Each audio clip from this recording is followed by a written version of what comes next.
I recently had a call with a contractor. He was installing kitchens and baths. He was growing $5 million in revenue. He calls me and says, Jim, I'm at 10% net profit. I know it for sure, but I don't have any cash. Or at least it's not as much as the P&L says. It's not equating, and he didn't understand why.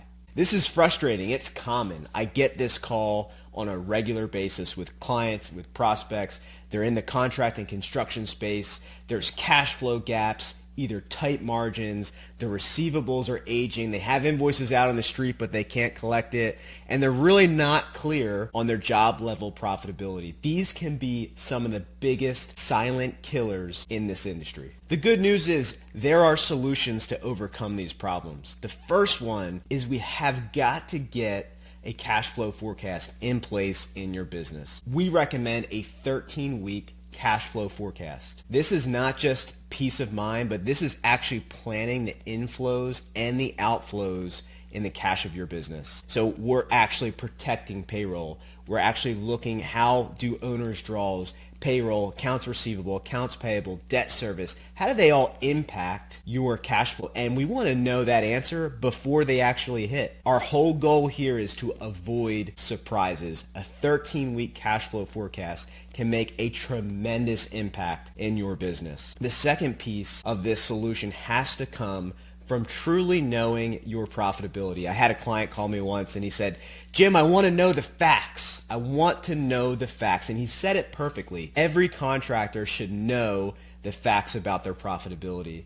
And most contractors that I talk to don't really understand their gross profit or the job level, project level profitability before it's too late. Do you ever compare your estimates to your actuals? You have a job that's either part of the way through or complete. Do you ever look back and compare that actual job cost to what you estimated or what you quoted, what was back in the proposal? Are you actively tracking your subcontract costs, your materials and supply costs? If you're losing margin at the job level, your cash will disappear quickly. So you might be profitable or think you're profitable, but have you started looking or have you looked recently at your overhead cost? The thing is, we all know this intuitively, but costs go up over time. Your insurance, your employee benefits, your facility costs, things like rent, things like general liability, things like auto insurance. These costs, unfortunately, tend to go up over time. Are you tracking that? And have you evaluated those costs, those overhead costs recently? If you're having a significant marketing spend, advertising spend, are you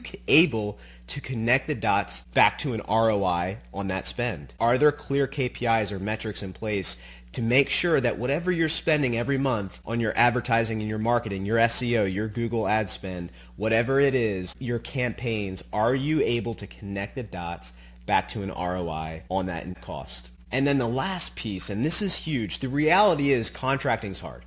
Construction is difficult, right? Running these types of businesses have a lot of moving parts. And the truth is, you're going to have gaps from time to time in cash flow. What we need in this case is the right financing tools to help you manage that difficult season.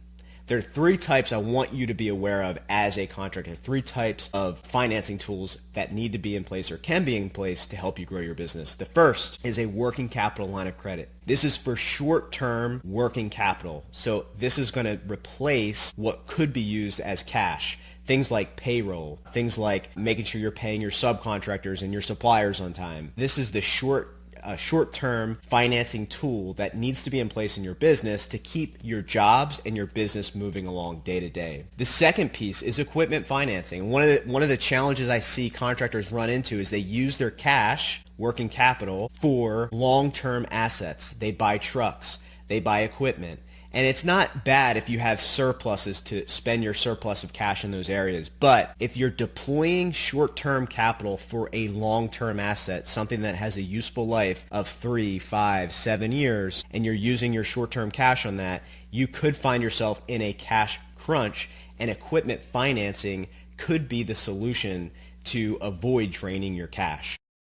Equipment financing would come into play like a vehicle loan like an equipment loan, if you're buying large equipment for your business, that would be a solution to help mitigate any short-term cash that may arise from spending that cash on fixed assets. And then the last one is an SBA loan. SBA loans are great if you're in expansion mode, if your business is looking to grow organically or through acquisition. An SBA loan is a great tool for you to explore. And the reason for that is the SBA loans can be a great tool when there is something called a collateral shortfall. In other words, you're going out potentially acquiring a business for additional revenue, additional cash flow, but there's really not any hard assets attached to that business, or maybe there's just very little. In other words, you're not buying real estate, you're not necessarily buying equipment or inventory, you're just buying contracts, you're buying customer bases, you're buying additional ability to create revenue, and there might not be something for the bank or a bank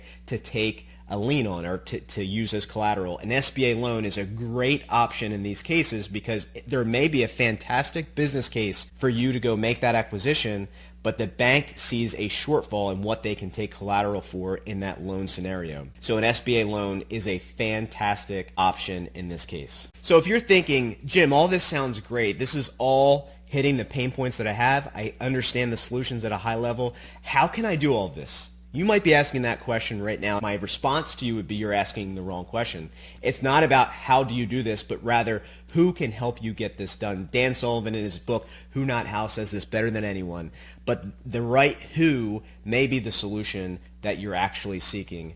And that you might be one strategic partner away from leveling up in your business. So let's connect. Let's connect for a strategy session on how to build a plan of growth for your business and making sure that you have that cash flow to support all of your plans, hopes, and dreams.